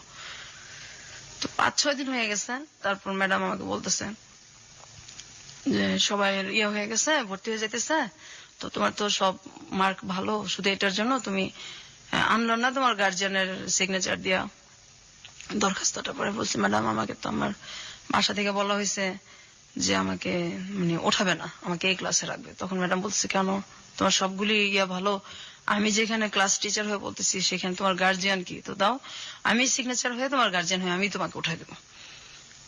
তারপর ম্যাডাম, আমি তো আর বুঝতে পারি না, আমি খুব খুশি হয় আর কি, ম্যাডামের সিগনেচার দিয়া তারপর আমাকে উঠায় দেওয়া হয়। তো আমি পরের দিন এসে আমার আব্বাকে বলি আর কি যে আমার নতুন বইটই লাগবে, আমার উঠাই দিচ্ছে ম্যাডাম। এই কথাটা শোনার পর আমার যে বেটা মানে বেশি টর্চার করছে আমাদের, ও এসে ঠাস ঠাস করে আমার গালের মধ্যে চড় দিছে, এত পণ্ডিত কেন, আমি উঠাবো না, ম্যাডাম তোরে বলবো কেন, আর ম্যাডাম বললে তুই উঠাবি কেন, তুই কস নাই আমার কথা। হ্যাঁ বলছি তো, আমি উঠবো না কেন, আমার তো সবগুলিতে রেজাল্ট ভালো। আমাকে কিবরিয়া ভাই এত মারছে, আমি মনে 10-12 দিন আমার জ্বর ছিল। আমার আব্বা কিচ্ছু বলে নাই, মাও কিছু বলে নাই, আর বলার তার কেউ নাই। তারপর তো স্কুলে গেছি আসছি, তো ওই এক সাবজেক্ট আমার সবসময় খারাপ হতো। আমি যখন পরীক্ষা দিব তখন 99 সাল, আমার সাথে সবাই পরীক্ষা দিতেছে, আমাকে দেওয়া হবে না পরীক্ষা, যে এটার পরীক্ষা দেওয়া না, এটা 1 বছর ঠিকই রাখবো, এটা পরীক্ষা দেওয়া না। আমি অনেক কান্নাকাটি করছি, পরীক্ষা দেওয়া না। তখন 2000 সালে আমার যেটা বড়, ও বলতেছে না পরীক্ষা না দেওয়ালে কিভাবে হইব, সবাই দিতেছে। ও বলতেছে যে এখন তো সময় নাই, ওটা মানে রেজিস্ট্রেশন হয়ে গেছে। তো ও আমার দেখেন যেভাবেই হোক আমি পরীক্ষা দিব, আমি পড়বো। তারপর আমার তো ম্যাট্রিকের সব বই আছে, আমি পড়তেছি। হঠাৎ করে যখন ওই রেজিস্ট্রেশন মানে আমার করতে হবে, তখন আমি গেছি, যাওয়ার পর আমি গিয়া দেখি যে এটা একটা মাদ্রাসা। কারণ আমি তো আরবি কিছু পারি না, তা আমি বলছি আপনি ঠিক করলেন এসএসসি আর এখানে তো দেখি আমি মাদ্রাসা, এখন আমি কিভাবে পরীক্ষা দিব, না এইভাবেই দিতে হবে। আমি এইভাবে কিভাবে দিব, আমি তো ফেলই করব, আমি এগুলি কিছুই পারি না, আমি কিভাবে দিব। তারপরেও আমি যে যদি না দেই আমাকে তার দেওয়া হবে না, আমি সাহস করে আমি পরীক্ষা দিয়েছি। তো কিভাবে দিছি, আমি যেখান থেকে পরীক্ষা দিছি মুন্সিগঞ্জ থেকে, ওইখানে আমি আর্থিক অবস্থা দেখছি যে সবকিছু যারা আসছে এদের মধ্যে আমার মানে মোটামুটি আমি সচ্ছল আর কি সবচেয়ে। তো সবার এরকম অবস্থা ছিল যে আমি সবচেয়ে গরিব, কারণ আমার আব্বা তো কাপড় চোপড় দিত না আমাদের।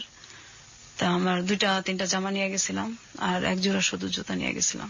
তো সেই জুতাটা ছিঁড়া যায় আর এটা আমি ঠিক করতে পারি না। তা আমার একটা ভাই একদিন যেটা আমাকে পরীক্ষাটা দেওয়াইলো, ওরা আমি বলছি আপনার কাছে টাকা আছে, আমার 1 জোড়া স্যান্ডেল কিনা দেন, তুমি পরীক্ষা দেওয়ার সমস্যা হবে। তখন আমার 3টা পরীক্ষা হয়েছে।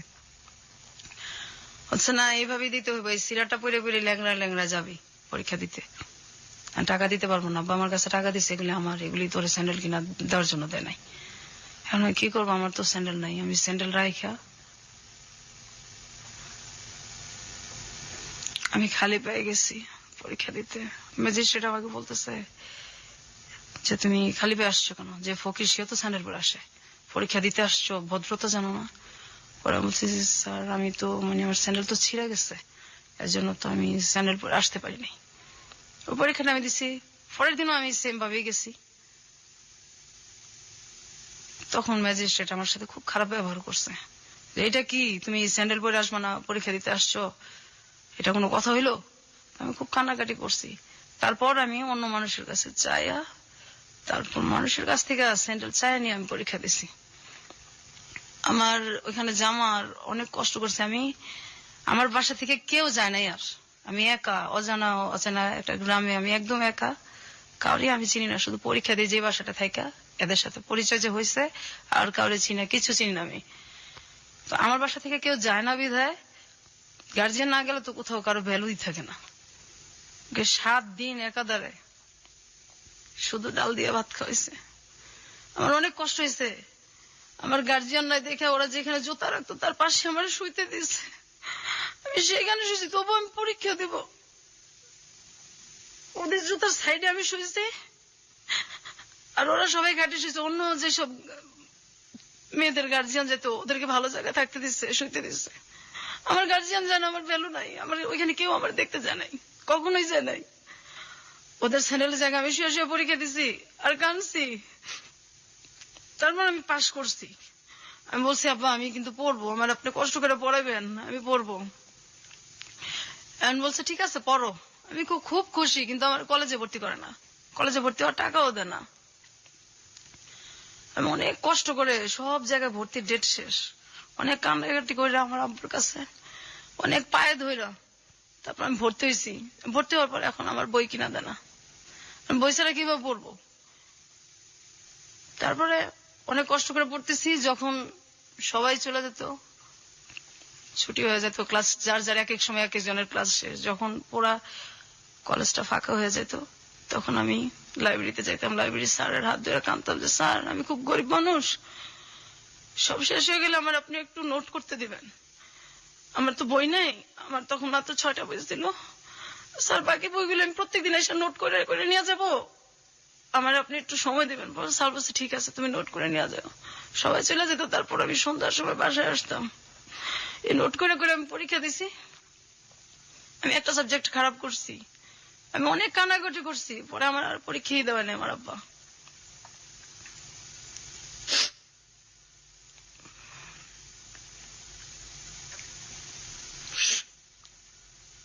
পৃথিবীতে সবচেয়ে মধুর সম্পর্কগুলো হচ্ছে প্রথমত রক্তের সম্পর্ক, কারণ বাবা ভাই মা এই সম্পর্কগুলো আসলে এই সম্পর্কই, এই সম্পর্কের ক্ষেত্রে কোনো কিছু চিন্তা করে না। কিন্তু আজকে যে ঘটনাটা আমরা শুনছি, জীবন আসলে কখনো কখনো বোধহয় কোনো কোনো জায়গায় কোনো কিছুই কোনো নিয়মকেই ক্ষমা করে না। আসলে এই ঘটনাটা আসলে সেরকমই একটা ঘটনা। আমরা কি আরো একটু সামনের দিকে যেতে চাই? আপনি যদি একটু নিজেকে সামনে রাখেন প্লিজ। প্রত্যেকটা মানুষের জীবনেই প্রেম ভালোবাসা আসে, আপনার জীবনেও কি এরকম কখনো এসেছিল? হ্যাঁ আসছে। আমি আরেকটু কথা বললে নেই। জি। আমি কিন্তু এই যে বড় হয়েছি, কোথাও বেড়াইতে যেতে পারতাম না, আমার ভাইরা বেড়াতে যেতে দিত না, পিকনিকে যেতে দিত না, আমার আব্বাও এটার কোনো কিছু করতো না। কখনো বেড়াতে যেতে পারতাম না, কোথাও দাওয়াত হলে যেতে পারতাম না। আর প্রেম, আমি যখন ইন্টারমিডিয়েট দিব কিছু আগে দিয়ে আর কি আমার মানে প্রতিবেশী এক ছেলের সাথে আমার সম্পর্ক হয়, ওই প্রপোজাল দেয়, সম্পর্ক হয়। হওয়ার পরে আমি মানে শুধু ঠিক করতেছি যে আমি ওকে আমার ফ্যামিলি সম্পর্কে বলবো। জি। তো যখনই বলি তখনই বলে তোমার ফ্যামিলি দিয়ে বা তোমার কোনো অতীত দিয়ে আমার দরকার নেই, আমার ওগুলি দিয়ে কোনো কিছু দরকার নেই। ও তখন অনার্সে পড়ে। আচ্ছা। তা আমি আমার ফ্যামিলিতে জানাবো। ও অনেক গরিব ছিল, মানে আমাদের ফ্যামিলির তুলনায়। এখন আমার ফ্যামিলির ভিতরে কি এটা তো আর ও জানে না, জি। বাহির থেকে তো মানে বড় লোকই। হুম। ও সবসময় বলতো যে আমি তোমার সাথে কোর্ট ম্যারেজ করবো, তোমার ফ্যামিলিতে বললে তো আমাকে বিয়ে দিবে না। পরে আমি বলছি না, আমি রাজি করাবো। তো আমার কিছু কথা আছে, এটা তুমি শোনো, তারপর ভালো লাগলে সম্পর্ক আগায়। বলছে না পরে। তো এই শুনে না যখনই বলতে চাই যে আমার একটু একটু টাচ দেই, কিন্তু ওই যে জিনিসগুলি জি। ওগুলি সুযোগটা হয় না। আর আমিও মানে বলার যে ইয়াটা মনের, ওইটাও আমি সঞ্চয় ওই তখন সাহসটাও পান না। পাই না। যে মানে আমি তো একা, যদি ও চলে যায় তো আমি তো এরপরে তো একদমই একা হয়ে যাব। কত বছরের সম্পর্ক ছিল ওর সাথে? 2 বছর। ওকে। তারপর একটা সময় আমার মানে তখন এই আমার আব্বা তো মানে পড়াবেও না, বিয়েও দিবে না।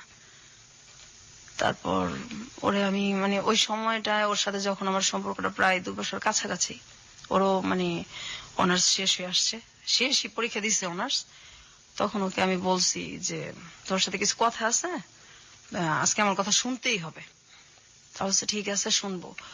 ওই সময় আমার একটা ভাই মানে যে কোনো কারণবশত আর কি একটু জেলখানায় যায় আর কি। ওই ভাইটার আমরাও কখনো দেখতে পাই না, ওই তো সেম ভাই আমার, ওই ভাইরাই। ওইটা নিয়ে আমার কোনো মাথা ব্যথাও নাই, কিন্তু এটাও ও জানে আর কি, আমাদের একই এলাকায় যেহেতু ও জানে। জানার পরে তো আমি বলছি যে এই জিনিসটা নিয়ে ও কথা বলবো আর আমার ফ্যামিলি সম্পর্কে কথা বলবো। আর ও ঠিক করছে ওর বাবা মাকে পাঠাবে আমাদের বাসায়। ফ্যামিলি সম্পর্কে কথা বলবেন মানে আপনি যে ভায়োলেন্সের শিকার হয়েছেন আপনার ভাইদের দ্বারা লম্বা একটা সময়, এটা আপনি বলতে চাচ্ছিলেন? এটা আমি বলতে চাইতেছি, কিন্তু আপনি সুযোগ পাচ্ছিলেন না। না আমি সুযোগ পাইতেছি না, আর ও শুনতে চাইতেছে না। আর দেখা তো আমি 4 মাস 5 মাস পর করতাম, আচ্ছা এত মানে তাড়াতাড়ি দেখা করতাম না। তারপর মানে ওকে আমি একদিন, আর আমি দেখাও করতাম ওর সাথে, যে জায়গায় আমি বলতাম ওই জায়গায়। ওর ইচ্ছা মতো আমি দেখা করতাম না, কারণ আমি তো ছেলেদের বিশ্বাসই করি না। আর ওর সাথে সম্পর্কটা আমার সহজে হয় না, অনেকদিনই লাগছে। তারপর ওকে আমি বলছি যে তুমি যে মানে আমার কথা শোনো না, তো এখন আমি আমার মানে একটা কথা বলবো, তারপর তুমি দেখো কি করবা। আর ওই সময় কিন্তু এই যে আমার অনেক বিয়ের প্রপোজাল আসতো, আমি শুধু ওর জন্য সব বাদ দিছি। অনেক ভালো ভালো ছেলের প্রপোজাল আসতো, ওর জন্য সব বাদ দিছি। আমার ভাবিকে দিয়ে আমি মানে আমি বললেই রাখছি আমার ভাবিকে যে আমি এরকম একটা ছেলের পছন্দ করি। আমার ভাবিকে দেখাইছি, আমার ছোট বোনকে দেখাইছি, আমার মানে 2 ভাবিকেই দেখাইছি। তারপর আমার বড় ভাবি মেয়ে দেখছে বেশি, বলছে না অসুবিধা নাই, শিক্ষিত আছে, গরিব দেখে কি হচ্ছে, আমরা একটা কিছু ইয়া করে দেবো না। আর এভাবে আপনি কতদিন বাঁচবেন, এভাবে তো বাঁচা যায় না, বের তো হইতে হবে। তারপর মানে ওকে আমি বলছি, বলার পরে ও হঠাৎ করে আমাকে বলতেছে যে বলছেন মানে কি আপনি আপনার আমার যে লাইফে যে আমার ভাইদের দ্বারা যে আমরা নির্যাতিত হয়েছে আর কি, এই জিনিসটাই মেন আমার বলার। নির্যাতিত শব্দ আসলে এখানে যায় না, এর চেয়ে বড় কিছু বলা উচিত, আমরা ঠিক জানি না শব্দটা আসলে কি হবে। ওকে, আপনি রেপের ঘটনাগুলো আপনি তাকে খুলে বলেছেন, হ্যাঁ আমি এগুলো সব বলছি, এবং আপনার সহ আপনার বোনেরও ব্যাপারটা আপনি বলেছেন। পুরো ফ্যামিলিটার সম্পর্কে আমি ওরা টাচ দিছি যে বাইরে থেকে তো তুমি দেখো এই তো বিয়ে হইলে কিন্তু আমার এটা না বললে তোমার এখনই আমি বলি, যাতে আমি তো এটা কখনো না কখন বলবোই তোমার কাছে, তো এটা আমি গোপন রাখবো না, যার সাথে আমার বিয়ে হোক। তো এই হইলো। আমি যে ওর জন্য যে ছেলেগুলিকে মানে বিয়ে করি নাই, যখন আমার বিয়ের প্রপোজাল আসছে এটাও জানে, এবং ও 2-1টাকে দেখছো। ওই সময় আমার বলতেছে দেখো আসলে আমি তো তোমার ভালোবাসি নাই, আমি তো একটা মেয়েকে ভালোবাসতাম, ওই মেয়েটাকে ভুলার জন্য আমি তোমার সাথে সম্পর্ক করছি। এই ঘটনাগুলো জানার সাথে সাথে আমার এই কথাটা বলছে। আমার তো পায়ের নিচের মাটি তখন নাই। তারপর আমি অনেকটা অ্যাবনর্মালের মতো হয়ে গেছিলাম। 20 দিন 15 দিন পরপর মাথা আঁচড়াতাম, একদম একা হয়ে গেছি, কোথাও কেউ নিত না, বা মনটা ফ্রেশ করার জন্য কেউ নিত না। তারপর হঠাৎ করে আমার এখন যার সাথে বিয়ে হয়েছে আর কি, এর অনেক বছর পরেই, প্রায় 5-6 বছর পরে, 7-8 বছর পরে আমি মানে এই যে আমি কষ্টটা করলাম, আমার আব্বা আমাকে আর পড়ায়ও না, আমি তো তখন ইন্টার এক সাবজেক্ট খারাপ করে আর দেওয়া হইলো না, আর ওর সাথে এটা হইলো।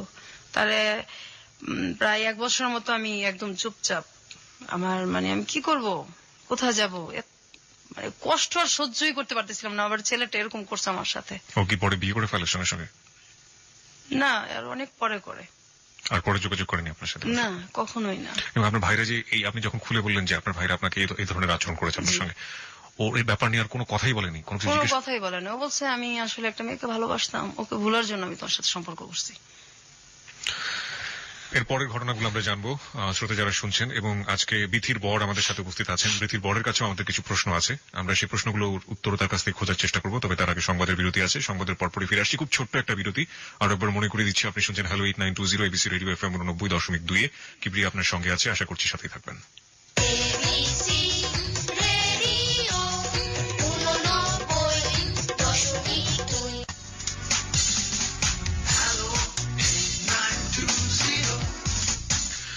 হ্যালো 8920 তে আরো একবার স্বাগত। 1:04 হচ্ছে সময়। কিবরিয়া আপনার সঙ্গে আছে, আর আপনি শুনছেন আপনার প্রিয় স্টেশন এবিসি রেডিও FM 89.2। এই হ্যালো 8920 হচ্ছে আপনার গল্প বলার প্ল্যাটফর্ম, আমরা বলি এটাকে। এবং আপনি আপনার জীবনের গল্প এখানে বলতে পারেন। এখানে আমরা কোনো কাকতালীয় অধিভৌতিক কোনো গল্প বলি না, এবং আপনি আপনার জীবনে যেটা ঘটে গেছে সেই গল্পগুলো এখানে বলবেন। এবং সেই গল্প থেকে যারা আমাদেরকে শুনছেন, লাখো লাখো শ্রোতা, তারা বিভিন্ন শিক্ষা নিয়ে থাকেন। আজকের গল্প থেকে আমরা কি শিক্ষা নেব? প্রত্যেকটা মানুষেরই আসলে এখানে ব্যক্তিগত একদমই আপেক্ষিক একটা ব্যাপার যে আসলে কি শিক্ষা নেব। তো আমি একটা শিক্ষা ব্যক্তিগতভাবে নিয়েছি এবং নিব, সেটা অনুষ্ঠানের শেষের দিকে বলবো। আর একইভাবে বিথি আজকে আমাদের সাথে আছেন। ছদ্মনাম বলছি, তার আসল নামটা বলা সম্ভব হচ্ছে না আমাদের পক্ষে, এবং আসল জায়গাটাও বলা সম্ভব হচ্ছে না। সে কি শিক্ষা নিয়েছে তার ছেলেমেয়েদের ক্ষেত্রে, সেটাও আমরা জিজ্ঞেস করবো। আর এই ফাঁকে আপনাকে আরেকবার একটু মনে করিয়ে দিতে চাই, আমাদের অনুষ্ঠানে আপনি অংশগ্রহণ করতে পারেন। 24 ঘন্টা একটি নাম্বার খোলা রয়েছে আপনার জন্য, 91156668। আবারও বলছি, 91156668। এই নম্বরে ফোন করে আপনি আপনার নাম এবং আপনি আপনার সেল নাম্বারটি ধীরে স্পষ্ট করে দিয়ে আপনি যা বলতে চান বলবেন। যে কোনো ধরনের প্রতিক্রিয়া হতে পারে, যে কোনো ধরনের কথা হতে পারে, কিংবা আপনি যদি এখানে অতিথি হয়ে আসতে চান, কি গল্প বলতে চান আপনার জীবনে, সেটা বলতে পারেন এবং আপনার সাথে আমরা যোগাযোগ করবো। হতে পারে আগামী সপ্তাহে আপনি এখানে আমাদের অতিথি হয়ে আসবেন। এছাড়া ফেসবুকে আমাদের অতিথিদের সাথে যোগাযোগ করতে, অতিথিদের যে কোনো ধরনের সাহায্য করতে, অতিথি প্রোগ্রাম সম্পর্কে অনুভূতি জানাতে, যে কোনো মন্তব্য করতে, আপনি ফেসবুকে একটি পেজ রয়েছে হ্যালো 8920, সেটাতে আপনি যোগ দিতে পারেন। আপনাকে যেভাবে খোঁজ করতে হবে, RJ Kibria, RJ space KEBRIA, not KIB, ঠিক আছে? RJ স্পেস KEBRIA, ওখানে আপনি জয়েন করতে পারেন এবং আপনার যা প্রতিক্রিয়া আছে আপনি সেটা জানাতে পারেন। এখন পর্যন্ত আমরা যেসব প্রতিক্রিয়া পেয়েছি, মানে হঠাৎ করে যদি বলা হয় যে পৃথিবীটা ধ্বংস হয়ে গিয়েছে, এবং তারপরও মানুষ অবাক হবে না, এত বেশি অবাক হচ্ছে। এবং আমিও ঠিক এতটাই অবাক হয়েছিলাম যখন আমি বিথিকে ফোন করেছিলাম, বলেছিলাম যে আপনি আসলে কি বলতে চেয়েছিলেন, আপনি একটু বলেন। আমি স্পিচলেস, যেটাকে বলে, আসলে বাকরুদ্ধ হয়ে গিয়েছিলাম। আমরা ঘটনার এখনো শেষের দিকে না, আমরা একটু সামনের দিকে এগোতে চাই। বিথি, সেই ছেলেটা তো আপনার জীবন থেকে চলে গেল, তার 4-5 বছর পরে আপনি বিয়ে করলেন। জি। যাকে বিয়ে করলেন সে আমাদের সাথে রয়েছে এই মুহূর্তে, আপনার বর। এটাও কি আপনার লাভ ম্যারেজ ছিল? না, এই বিয়েটা হলো কিভাবে? বিয়েটা হলো যে আমি আমাদের মানে ও হচ্ছে আমার দুঃসম্পর্কের আর কি এক আত্মীয়র ছেলে, এক দুঃসম্পর্কের এক খালার ছেলে আর কি। তো আমরা যখন ওদের সাথে আমাদের কোনো সম্পর্কই নাই, আচ্ছা। যেন খুব ছোট 5-6 পড়ি, তখন সম্ভবত ওদের বাড়িতে আর কি, সম্ভবত না একবার গেছি আমি আর আমার মানে বড় ভাইয়ের মেয়ে। তখন আমার বড় ভাই তো খুব ছোটবেলা বিয়ে করে ফেলছিল, ওটা বলা হয় নাই। তো ওর মেয়েটা আর আমাদের কিন্তু মানে বয়সের বেশি পার্থক্য না। আচ্ছা। তারপর যাই হোক, ওই ভাস্তিটা আর আমার ভাস্তিটা তখন খুব ছোট, মানে ওর কোলেই নেই এরকম আর কি। ওরা নিয়ে গেছি, যাওয়ার পর তো ওই সময় ও সম্ভবত 9-এ পড়ে, 9-এ কি 8-এ পড়ে। ওই সময় গেছি, যার পর এই আর কখনো যাওয়া আসা দেখা সাক্ষাৎ হয়নি? না না, ওরাও কখনো আসে নাই, আমরাও কখনো যাই নাই। তো ও নাকি ওই সময় দেখে আমাকে ভাল লাগছে, ওই 9-এ পড়া অবস্থায় আর কি, ওইটা সে মনে রাখছে আর কি। তো এর মধ্যে হয় কি, আমি মানে আমাদের গ্রামে যাই একদিন বেড়াতে, যার পর আমার যে মানে চাচাতো মামা, ওটা সম্পর্কে ওরও মামা হয়। তো ওই মামা আমাকে আর কি বলতেছে যে তোমাকে মুখ আর কি আত্মীয়র ওই মানে ওর পরিচয়টা দিছে। আমি তো চিনি না, কারণ আমি ছোটবেলা একবার গেছি। জি। তো আমাকে খুঁজে কেন, সে কি জানি এমনি জিজ্ঞাসা করলো, আমার মাথায় তো আর কিছু আসে নাই, কারণ আমি তো তারে চিনিই না, ছোটবেলা একবার দেখছি, ওটা তার মনেই নাই। তারপর হঠাৎ করে একদিন আর কি উনি ফোন দেয় আমারে, যে আপনার নাম কি? হ্যাঁ আমার নাম এই। তো ওর আমার নাম বলার পরে আমি চিনতে পারি যে আপনার সাথে আমার কিছু কথা আছে। যে বলেন। না আমি তো কথা আসলে ফোনে বলবো না, আপনার সাথে আমি দেখা করবো। আসলে আমি দেখতে এত খারাপ, আপনি আমার সম্পর্কে ভাই হন তো এমনি থাক না, কারণ আমি তো আপন ভাইদের ঘৃণা করি, আর কিসের খালাতো ভাই কিসের কি ভাই শব্দই আমার কাছে নাই, তো আপনি আমার সাথে কেন দেখা করবেন? সে একটু কাজ আছে আমার আমি দেখা করবো না আর কি। তারপর অনেক দিন আমাকে অনেক দিন ফোন করছে, প্রায় 2 মাস ফোন করার পরে, খুব রিকোয়েস্ট করার পরে তারপর আমি ঠিক আছে আমি দেখা করবো আপনার সাথে। তারপর আমি দেখা করছি, করার পর উনি বলছে যে আমি আসলে আপনাকে তো সেই ছোটবেলা দেখছি, তো আমি তখন থেকে ঠিক করে রাখছি আমি বিয়ে করলে আপনাকে করবো।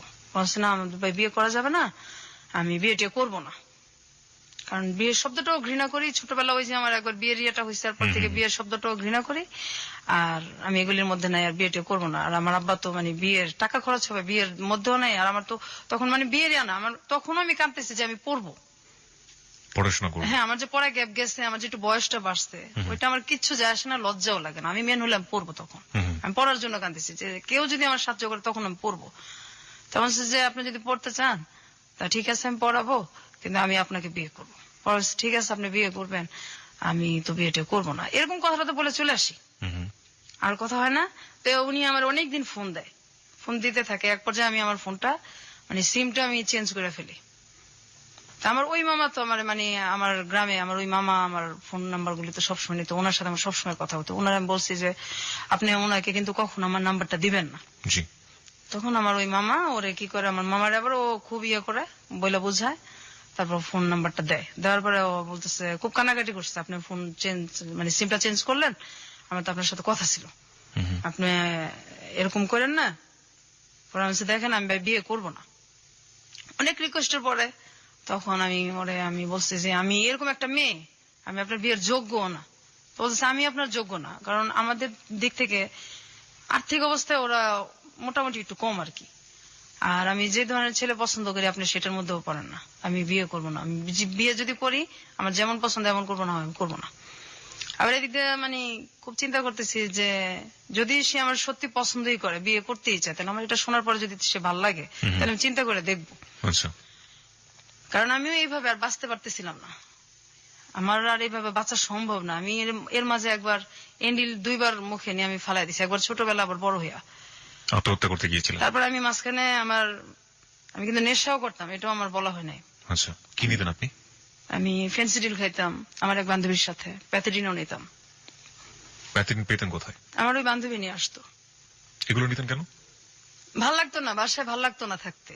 আচ্ছা, ও বলতো যে এগুলি নিলে এগুলি খাইলে কষ্ট ভোলা যায়, তো ওর সাথে এটা আমার বলা হয় না, কথা প্রসঙ্গে আমি বলতেও চাই না এই জিনিসটা এখন। ঠিক আছে, পরিষ্কার হোক, সবকিছু পরিষ্কার হোক। হ্যাঁ, তারপর আমি যে এই যে বান্ধবীদের সাথে যখন ঘুরতে যেতাম, আমি তো চাইতাম না আমার বাসায় আসতাম, আমার ইচ্ছা করতাম আমি রাস্তায় পড়ে থাকি। আমার বাসাটা আমার দোজকের চেয়েতেও খারাপ লাগতো, রাস্তায় পড়ে থাকি, আমার বাসায় ভালো লাগতো না।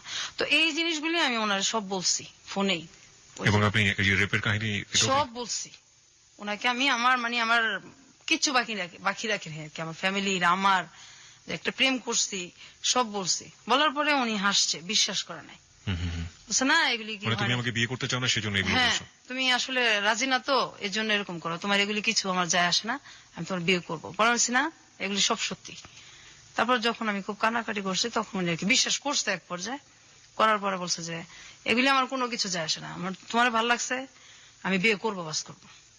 তা আমার বাড়ির কেউ রাজি না, আমি বাসায় এটা জানাইছি ব্যাপারটা, আমার বাসায় কেউ রাজি না। আমার ভাবি, 2 ভাবি, আমার 2 ভাবি তো আমার আমার মায়ের ভালোবাসা আমার 2 ভাবির কাছ থেকে আমরা পাইছি। মা বলতে আমার ওই 2 ভাবি। অনেক যদি রাগারাগিও করি, মানুষ তো বাবা মাকে এটা বাবা মায়ের সাথে বুঝায়। জি, তা আমার ভাবিদের সাথে রাগারাগি করলেও তারা কখনো আমাদের সাথে রাগ করে থাকে না। আমার 2 ভাবি আমাদের রাগ কষ্ট সব বুঝে, এবং বুকে আবার তুইলেই নাই, ভাবিরেই নাই। তারপর আমার ভাবিদেরকে আমি বুঝাইছি যে এইভাবে কতদিন আমি বাঁচবো, আমার এইভাবে বাঁচাও সম্ভব না। এই ছেলেটা এরকম, সবাই বলতেছে যে ছেলেটা পড়াশোনা বেশি করে নাই, আবার আমাদের সাথে আর্থিক দিক দিয়েও যায় না, এটা কিভাবে হইব। ফার্স্ট দেখেন এইভাবে আমি তো আর থাকবো না, আর ওর ছেলেটা আমার এত চাইতেছে, তো কেউ রাজি না, কাউরে আমি বাসায় কনভিন্স করতে পারতেছিলাম না। তারপর এক পর্যায়ে ও আমার কিভাবে জানি আমার বড় বোনের হাজবেন্ডের ফোন নাম্বার নেয়। উনি ওনার সাথে মানে খুব যোগাযোগ করার পরে উনি আমার আব্বাকে আর কি খুব রিকোয়েস্ট করে, উনি ওর সাথে দেখা করছে, কথা বলছে, বলছে যে ছেলেটা যেমনই হোক ছেলেটা ভালো, আপনি দিয়ে দেন, বিয়ে দিয়ে দেন। আর এদিকে আমিও আমার মানে বাসায় বলছি। তারপরে এক পর্যায়ে বিয়েটা হয়। তো বিয়ে হওয়ার পরেও মানে আমি ওদের বাসায় অনেক কষ্টে ছিলাম, এখন তো একটু আলাদা হয়েছি। ওর মা আর বোনের, ওর বাবা নাই। আচ্ছা, আমি এই প্রসঙ্গে আসতে চাই। আমি একটু আপনার বরের কাছে যেতে চাই। আপনি অনেকক্ষণ ধরে বসে শুনছেন এবং মাঝে মাঝে চোখ মুছছিলেন আপনার ওয়াইফ যখন কাঁদছিল। আপনি যে এই যে ওর ব্যাপারগুলো জানলেন এবং জানার পরেও আপনি ওকে বিয়ে করেছেন, জি। সাধারণত এরকম হয় না। যেমন যাকে সে 2 বছর ধরে লাভ করেছে এবং সেই ছেলেটাও জীবন থেকে চলে গেছে এটা শোনার পরে, এবং কোনো প্রশ্নও করে নাই যে আসলে কি, জাস্ট কেটে পড়ার জন্য সে বলেছে অন্য একটা ছেলেকে মেয়ে লাভ করেছে। তো আপনি কেন তাকে বিয়ে করলেন? আমি করলাম তার কারণ হচ্ছে আমি আসলে তাকে ভালোবাসি। ছোটবেলা থেকে দেখছিলাম একবার, তারপর থেকে আমার মনের মধ্যে ওর জন্য একটা জায়গায় তৈরি হয়েছে। তো যে কথাগুলো ও আপনাকে বলছে, আপনি যখন মানে প্রথম যখন কথাগুলো আমাকে বলছে, আমি তো বিশ্বাস করতে পারিনি। এটা বিশ্বাস করার কথা না, জি। কারণ বাবা মা এরকম হয় বা ভাইরা এরকম করতে পারে, এটা তো ভাবাই যায় না। আমি প্রথমে শুনে তো প্রথমে এটা আমি ওইভাবে নেই না। আমি প্রথম বুঝতে পারছি যে ও আমাকে পছন্দ করে না, বিয়ে করতে চাচ্ছে না, এই জন্য হয়তো আমাকে মিথ্যা কথা বলতেছে। যখন এক পর্যায়ে ও খুব কান্নাকাটি করলো, সত্যি কথা বলে মানে বুঝাইতে পারলো, তখন আমি তো মানে নিজেই হতভম্ব হয়ে গেছি, এটা কি করে হয়, আপন ভাই এগুলি। তো আমি পরে বললাম যে দেখো ভাই, ওইটা একটা অ্যাক্সিডেন্ট বা একটা দুঃস্বপ্ন মনে করতে পারো তুমি, ওইটা নিয়ে আমার কোনো মাথা ব্যথা নেই, কারণ এখানে তোমার কোনো দোষ ছিল না, তুমি পরিস্থিতি শিকার। ওইটা আমার কিছু যায় আসে না, আমি তোমাকে ভালোবাসি, যে কোনো কিছু বিনিময়ে তোমাকে চাই। ওই ভাইদের মুখোমুখি যখন আপনি হন, আপনার ফিলিংসটা কি হয়? সে তো আপনাকে বলে বোঝাতে পারবো না। যদি আল্লাহ তাআলা আমাকে ক্ষমতা দিত, এই বিচার মনে আমি নিজে হাতেই করতাম। আচ্ছা বিধি, আপনার কাছে একটু আসি। আপনি এখন আপনার সেই বাপের বাড়িতেই আছেন এবং আপনি নিচতলায় থাকেন সম্ভবত, রাইট? হ্যাঁ, এটা আমি যে কয়েক মাস আগে আসছি। আমি তো অসুস্থ। কেন আসছেন? আসছি, আমি খুব অসুস্থ থাকি। আমার মানে ওই যে আমার শরীরের যে থাইরয়েড, এটা সম্পূর্ণ শুকিয়ে গেছে। টেনশনে আমার ডায়াবেটিস হয়েছে, আবার হাই প্রেশার হয়েছে, এত অল্প বয়সে, সব টেনশনের কারণেই হয়েছে। তো মাঝে মাঝে এত অসুস্থ হয়ে পড়ি যে আমি মানে রান্না বান্নাও করতে পারি না, এরকম অবস্থা হয়। তো কাছে থাকলে আমার 2টা ভাবি আছে, ওনারও খুব ভালোবাসে, ওনারা আমাকে দেখে। আপনারা যে বাসাতে থাকেন সেখানে কি আপনাদেরকে ফুল ফ্যাসিলিটি মানে যে সুযোগ সুবিধাগুলো দেওয়া হয়? মানে আপনার শ্বশুর কি দেয় সুযোগ সুবিধাগুলো? না না, না, না। সুবিধা ওগুলি কোনো আমার ভাইদেরকে যেভাবে দেখতো আগে থেকে ওইভাবেই দেখে। আর আমি তো এই বাসাটা যে ভাড়া নিছি, আমাকে ভাড়াও দিবেন আমার বাবা। মানে আপনাকে ভাড়া দিতে হয় নিজের বাড়ি? অবশ্যই। আমার ভাইরা থাকে 2 ফ্ল্যাট নিয়ে, ভাইরা 2টাও থাকে। তারা কারেন্টের বিলও দেয় না, বা ভাড়া তো প্রশ্নই আসে না, যেখানে বিলটাই তাদের কাছ থেকে নেওয়া হয় না। কিন্তু আমার কাছ থেকে সবই নেওয়া হয়, এবং আমি যে ভাড়াটা নিচ্ছি এটা অনেক রিকোয়েস্ট করে নিচ্ছি। আমার আব্বা আমাকে ভাড়াও দিবে না, আমি খুব রিকোয়েস্ট করে, খুব কান্নাকাটি করে তারপর ভাড়াটা নিচ্ছি, আমাকে দিবে না এখানে ভাড়া। আর আমার ভাইরা তো বলছে অনেক আগে যে মানে আমি একদিন বলছিলাম যে ওদেরকে দিলে আমাদেরকে দিবেন না, এখন তো আমরা বড় হয়েছি, এত কষ্ট এখনো দেন, আপনিও তো একসময় মারা যাবেন। আমার ভাইরা বলছে যে এই চোখ 2টা উঠায় ফেলবো আর তাই না ছাদের মধ্যে রোদ্রে দিয়ে রাখবো, এই বাসার তুই কে, কোনো কথা বলতে পারবি না এই বাসায়, আর এই বাসার তোরে আর মানে আর আমার ছোট বোনটারে কিচ্ছু দেওয়া হবে না, কি তোরা কে এই বাসার। আমার আব্বার সামনেই বলছে। আরে আমার আব্বার সামনে এটা তো নতুন কিছু না, আগে থেকে তো এর চেয়ে অনেক কিছুই হয়েছে। আপনি এখন আগের চেয়ে অনেক স্বাবলম্বী বলতে পারি, কারণ আপনার হাজবেন্ড আছে যে সবকিছু জানে, আপনাকে লাভ করে, আপনার হাজবেন্ড রোজগার করে, তার রোজগারের পাশে আপনাদের সংসার চলে, সুতরাং আপনি আপনার বাবার উপর ডিপেন্ডেন্ট না। অবশ্যই। এখন যদি আপনাকে বলা হয় যে আপনি আইনের দ্বারস্থ হন এবং আইনের দ্বারস্থ হয়ে আপনার যে অধিকার সেটা আপনি আদায় করে নেন, আপনি সেটা করবেন? না, আমি করতে পারবো না, কারণ তাহলে আমার যে ভাইরা এই সমস্ত কাজগুলি করছে তারা মোটামুটি ভালো ফর্মে আছে। তো আমার হাজবেন্ডকে হয় মেরে ফেলবে, না হয় আমাকে মেরে ফেলবে, আমি থাকতে পারবো না, বাঁচতেও পারবো না। এবং আমি যেখানে আসছি এটা যদি জানাজানি হয় তাহলে যে আমার কি হবে আমি চিন্তাই করতে পারি না। এই রিস্কটা আপনি কেন নিলেন? আপনি কেন এত বড় জানার পরেও আপনি কেন রেডিওতে এসে লাখ লাখ মানুষের সামনে আপনার জীবনের কাহিনী বললেন? আমি মেন আসছি আমার ছোট বোনটার জন্য, যে আসলে একসাথে বড় হয়েছি, ওর কথাগুলি রেজিস্টার না আনলে আমারটাও চলে আসে, এই কারণে হয়তো আমার গুলিও বলা হয়ে গেছে। আমার ছোট বোনটার জন্য আসছি, আমার ছোট বোনটার জন্য আমি অনেক জায়গায় গেছি, ওর চিকিৎসাটা হোক। ও যে মানুষ এটা তো ভুলেই গেছে, ও যে মানুষ, ওর যে বাঁচার অধিকার আছে, ও তো মানুষ। তো ওর জন্য মানে যদি কেউ ওর চিকিৎসার জন্য সাহায্য করে, বা ওর যে কষ্টটা, আমার যে কষ্টটা, এটা মানুষ জানুক। আর আপনি যেভাবে মানুষের ধৈর্য সহকারে যে কথাগুলি শুনেন, আমি তো আমার হাজবেন্ড ছাড়া কাউকে এগুলি বলতে পারি নাই, আর আমার ভাবিরা ছাড়া। তো আপনার কথা শুনে আমার খুব ভালো লাগছে। আমি চিন্তাও করি নাই যে আমি মানে কেন যাব, কি করব, আমার ভালো লাগছে, আমি চলে আসছি। কিন্তু যখন আমি জানিছি যে আমি আসবো, তখন আমি চিন্তা করছি যে দিলাম, আমি কথা বলতে পারবো, আর বলার পর আমার কি হবে, এই চিন্তাটা আমি পরে করছি। তো এখন আমি আমার আমার বোনটার জন্য আসছি। আর আমার মানে মানুষ তো সবাই প্রেমের কথা বলে, যে পরিবারে যে কি মানুষ যে কি কষ্ট নিয়ে বাইচে আছি, আমরা এখনো বাঁচতেছি। আমি এখনো কিবরিয়া ভাই ঘুমাইতে পারি না, এত বড় হয়েছি। দিনের বেলা আমার হাজবেন্ডকে জিজ্ঞাসা করেন, কখনো ঘুমাই না। রাত্রেও আমি 4টা পর্যন্ত প্রত্যেকদিন সজাগ থাকি, 4টা 3:30। আমার মানে কোন শব্দ পড়লেই মনে হয় আমার ভাই বোধহয় আসলো, এই বোধহয় আমার গায়ে হাত দিল।